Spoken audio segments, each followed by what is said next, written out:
Pulutan General, may Simba Kuangan Pekanbaru. We will perform a conversation in job interview situation. Check it out. Good morning, I'm Renero. I'm the head of this company. Nice to meet you, sir. I am Simon. Nice to meet you, Simon. How did you find about this job? I saw an ad on your website. Tell me something about yourself. I am from London. I have a Magister Communication degree from Oxford University. I graduated in 2018. May I see you, Simon? Sure, here you are.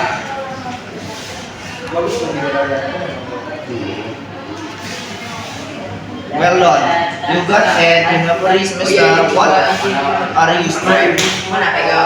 I am very loyal and hardworking. I am punctual as well. I work very and good. What are your weaknesses? Sometimes I help other a lot. I can sit idle. Well, that's not sound bad. Congrats, you got this job. Thank you so much, Sher. You're welcome. That's all our performance. Thank you for watching the video. Don't forget to subscribe, like, comment, and share this video. Goodbye.